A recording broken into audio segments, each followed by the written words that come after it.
আমাদের আমরা একটি মিসকেস ফাইল করেছিলাম। আপনারা জানেন যে মাসুদউদ্দিন চৌধুরীকে আমরা সেই মিসকেসে গ্রেফতার করেছিলাম। সেই মাসুদউদ্দিন চৌধুরীকে আমরা রিমান্ডে নিয়েছি, জিজ্ঞাসাবাদ করেছি। তার কাছ থেকে আমরা কিছু তথ্য পেয়েছিলাম। তারই সূত্র ধরে আমাদের ইনভেস্টিগেটিং অফিসার তিনি যখন ইনভেস্টিগেশন করতে গেলেন, তখন তার সাথে এবং তার পিএর সাথে জনৈক ঝন্ডু নামে একজন ব্যক্তির কথোপকথনের সূত্র পাওয়া গেল। তারই ধারাবাহিকতায় আমরা পরবর্তীতে জানলাম যে সেই ঝন্ডু আর কেউ নন, তিনি মেজর অবসরপ্রাপ্ত মোহাম্মদ মুজাফর হোসেন। সেই মুজাফর হোসেন এর বিষয়টা যখন আমরা পাওয়া গেল, তখন দেখা গেল যে গত জুলাই আন্দোলনে যখন মানবতা বিরোধী অপরাধ সংগঠিত হচ্ছিল, সেই সময় মাসুদউদ্দিন চৌধুরী এবং সেই মুজাফরের মধ্যে অনেকবার কথোপকথন হয়েছে এবং আমরা তথ্য পাচ্ছি যে তিনি এই ফ্যাসিস্ট সরকারের আমলে বহুবার আমাদের পার্শ্ববর্তী দেশে উনি যাতায়াত করেছেন। বাংলাদেশে এসে তিনি আত্মগোপনে থেকে এই মানবতা বিরোধী অপরাধে মাসুদউদ্দিন চৌধুরী সহ সরকারের সাথে তার একটা সংশ্লিষ্টতা ছিল এবং সেই পরিপ্রেক্ষিতে আমরা আরও জানতে পারলাম যে সেই মুজাফর হোসেন তিনি শহীদ রাষ্ট্রপতি জিয়াউর রহমানের হত্যাকাণ্ডের সাথে জড়িত ছিল এবং তিনি ডেজার্শনে ছিলেন এবং ইতিমধ্যে তিনি আমাদের বাংলাদেশ সেনাবাহিনীর তত্ত্বাবধানে আছেন এবং তার বিরুদ্ধে সেনা আইনে অন্য একটি কার্যক্রম চলছে। এইরকম একটি অবস্থার প্রেক্ষিতে আমরা তাকে এই মানবতা বিরোধী অপরাধের সংশ্লিষ্টতায় তাকে আমাদের এখানে এনে জিজ্ঞাসাবাদের জন্য আমরা আবেদন করেছিলাম। তারই ধারাবাহিকতায় একটা প্রোডাকশন ওয়ারেন্ট ইস্যু হয়েছিল। আপনারা জানেন যে আমাদের বাংলাদেশ আর্মির অ্যাডজুটেন্ট জেনারেল অফিসের থেকে আজকে তাকে ট্রাইব্যুনালে হাজির করা হয়েছিল। ট্রাইব্যুনালে হাজির হওয়ার পরে আমরা একটি আজকে নতুন করে দরখাস্ত দিয়ে বলেছি যে তাকে জিজ্ঞাসাবাদ করা প্রয়োজন এবং আমরা 2 দিনের জন্য তাকে, এটাকে আপনারা রিমান্ড বলেন অথবা সেম হবে জিজ্ঞাসাবাদ যে অর্থেই বলেন, তাকে ইন্টারোগেশন আমাদের আইনে যেভাবে বলা আছে তাকে ইন্টারোগেশনের জন্য সেই আবেদনের পরিপ্রেক্ষিতে আজকে মাননীয় ট্রাইব্যুনাল তাকে 2 দিন জিজ্ঞাসাবাদের জন্য আমাদেরকে অনুমতি দিয়েছেন। আমাদের ট্রাইব্যুনালের ইনভেস্টিগেটিং অফিসার তার সুবিধা মতো তিনি যে কোনো সময় পরপর 2 দিন তিনি জিজ্ঞাসাবাদ করতে পারেন অথবা তিনি একদিন করেও জিজ্ঞাসাবাদ করতে পারবেন।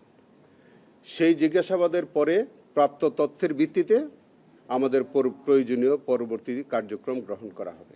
কি এমন তথ্য আছে তার কাছে যে আপনারা সেনসিটিভ একটা মামলার বিষয়ে জিজ্ঞাসাবাদ করতে চান? অর্থাৎ তো সেনা আইনে বিচার শুরু হওয়ার অপেক্ষায় আছে।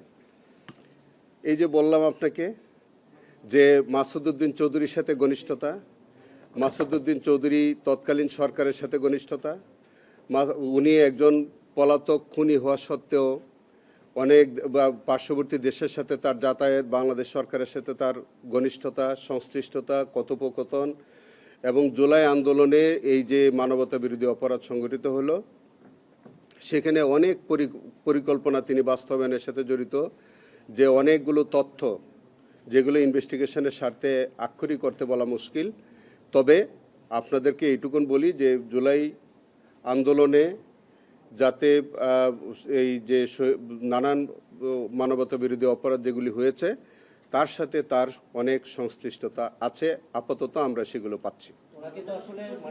তাকে কি কোনো সুনির্দিষ্ট মামলায় অ্যারেস্ট করা হয়েছে কিনা? জুলাই মামলায় কিনা?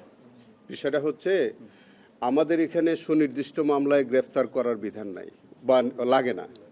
আমরা একটা মিসকেস ফাইল করি। আমরা যখন কাউকে সন্দেহ করি যে তিনি মানবতা বিরোধী অপরাধ অথবা যে কোনো অপরাধের সাথে আমাদের এই ট্রাইব্যুনালের এখতিয়ারাধীন কোনো মামলায় বা কোনো ঘটনার সাথে তার সম্পৃক্ততা আছে, তখন আমরা একটা মিসকেস ফাইল করি। সেই মিসকেসে আমরা জিজ্ঞাসাবাদের জন্য আমরা তাকে গ্রেফতার করতে পারি।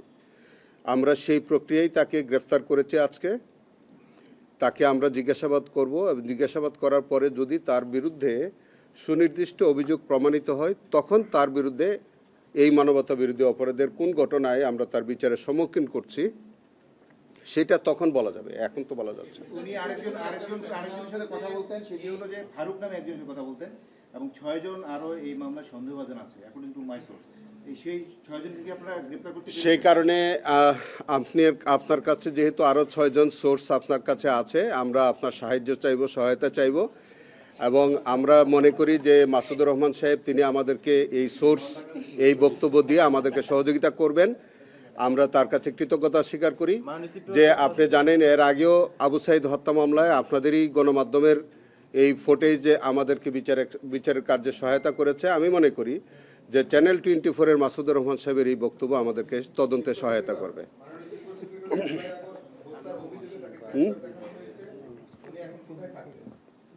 উনি যেখান থেকে এসছেন ওখানেই থাকবেন। তিনি এসছেন, তিনি বাংলাদেশ আর্মির কাস্টডি থেকে তাকে আনা হয়েছিল, তিনি আবার সেখানে ফেরত যাবেন। আমরা যেদিন যেদিন তাকে জিজ্ঞাসাবাদ করব, আমরা সেখান থেকে রিকুয়েশন দিয়ে তাকে আমরা নিয়ে এসে জিজ্ঞাসাবাদ করে আবার সেখানে রাখবো। সেটা তাদের ওই কাস্টডির টোটাল বিবরণটা আমার পক্ষে দেওয়া সম্ভব না, তবে আমরা বা অ্যাডজুটেন্ট জেনারেলের কে আমরা লিখেছিলাম, তার অফিস থেকেই তাকে হাজির করা হয়েছে, তার অফিসে আবার তাকে ফেরত দেওয়া হবে।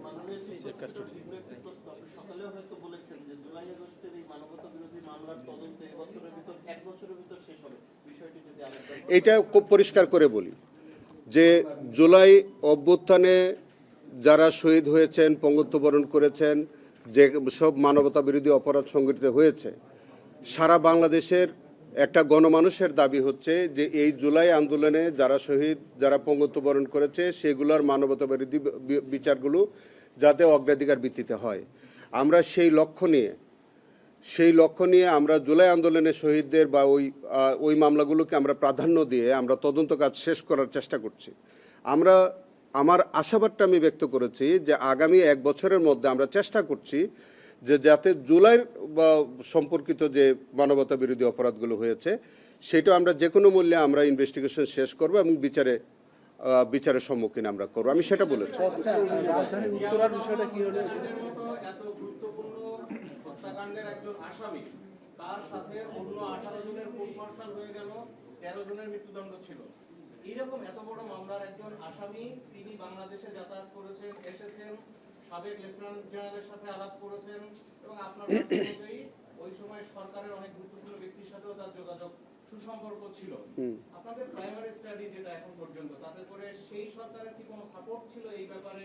না হলে এই যে আচ্ছা, এটা তো এই যে তদন্ত চলবে, তদন্ত মামলা আলাদা, কিন্তু তিনি যে মূল অপরাধ যেখানে করেছেন সেটা তো একটা বড় অপরাধ এবং রাষ্ট্রের একটা গুরুত্বপূর্ণ মামলা, সেই সমস্ত বিষয়গুলো এই তদন্তের কোন পর্যায়ে আসবে কি? আচ্ছা, আমি দুইটাই পাট করে আপনাকে উত্তর দেই। প্রথমত হচ্ছে যে তিনি একজন পলাতক খুনি, সাবেক রাষ্ট্রপতি হত্যাকাণ্ডের সাথে জড়িত, তা সত্ত্বেও তিনি আরেকটা দেশে উনি অবাধ যাতায়াত করতে পারেন।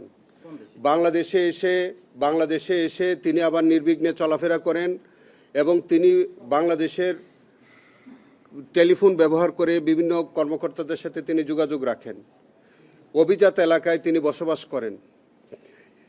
সেখানে সরকারের যদি প্রশ্রয় না থাকে, সংশ্লিষ্টতা না থাকে, তাহলে সরকারের এইসব ঊর্ধ্বতন কর্মকর্তাদের সাথে তিনি কি করে সম্পর্ক রাখেন? এখন এর পরিপ্রেক্ষিতে সরকারের সাথে তার ঘনিষ্ঠতা ছিল কিনা বা সম্পর্ক ছিল কিনা, এটা আপনারা অনুমান করে নিতে হবে। আমরা মনে করি, আমাদের সন্দেহ হচ্ছে যে তৎকালীন সরকারের সাথে তার সংশ্লিষ্টতা ছিল এবং তার সংশ্লিষ্টতার মধ্য দিয়েই মানবতা বিরোধী অপরাধেও তিনি অংশগ্রহণ করেছেন এবং মাসুদ উদ্দিন চৌধুরীর মতো এরকম যে দুষ্কৃতিকারীদের সাথে তার একটা সুসম্পর্ক বজায় রেখেছেন। এক, সেকেন্ডলি হচ্ছে আপনি যেটা বলছেন যে সেখানে আমাদের মিলিটারি লতে কোর্ট মার্শালতে যে বিচারটা হবে সেই বিচারের সাথে আমাদের কিন্তু কোনো সম্পর্ক নাই, কোনো কনফ্লিক্টও নাই। আমাদের ইনভেস্টিগেশনটা হচ্ছে মানবতা বিরোধী অপরাধ সম্পর্কিত।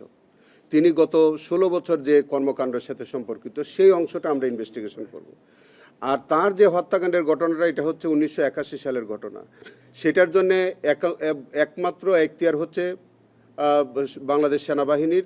তারা কোর্ট মার্শালের মাধ্যমে সেই বিচারটা করবেন।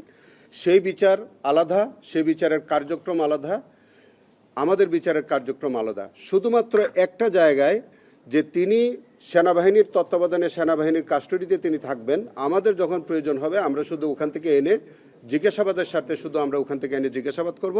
ফাইনালি যদি তার বিরুদ্ধে অভিযোগ প্রতিষ্ঠিত হয় তখন আমাদের প্রচলিত আইনে যেভাবে তাকে নেওয়ার, যেভাবে তাকে তার বিষয়টা ডিল করার, সেভাবে ডিল করা হবে। Thank you so much.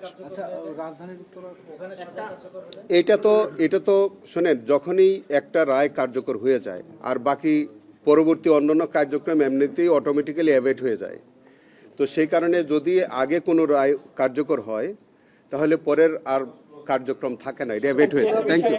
বিষয়টা একটু বলবেন যে 11 জন হত্যার বিরুদ্ধ সহ উত্তরার তো আমরা দেখেছেন ইতোমধ্যে জয় এবং পলক এই দুজনের বিচারটা চলছে এবং এটাও বিচার প্রায় শেষ পর্যায়ে, যেখানে আমাদের জাবির ইব্রাহিমের মা আজকে এসেছিলেন, উনি আমাদের মাননীয় সংসদ সদস্য, সে বিচারটা চলছে। আমাদের অন্য একজন, আমাদের শহীদ মুগ্ধ, যিনি আমাদের আবেগের নাম, সেই মুগ্ধের বিচার কার্য আমাদের ইতিমধ্যে শুরু হয়েছে, চার্জ হিয়ারিং শুরু হয়ে গেছে। এছাড়া আরও যে হত্যাকাণ্ডগুলো হয়েছে এবং অন্যান্য যারা পারপেট্রেটর, যারা এটার সাথে সম্পৃক্ত, তাদের বিরুদ্ধে ইনভেস্টিগেশন আমাদের চলমান। সেটাও যখন ইনভেস্টিগেশন রিপোর্ট কমপ্লিট হবে তাদের বিরুদ্ধে আবার আলাদা রিপোর্ট সাবমিট হবে এবং বিচার কাজ চলবে। Thank you. আমি আমি আমি আমি আমি আপনাকে বলি, শাপলা নিয়ে আগামী সোমবার দিন আপনাদেরকে ব্রিফিং করব। আশা করি ওই দিন ইনশাল্লাহ ফর্মাল চার্জ দেবো।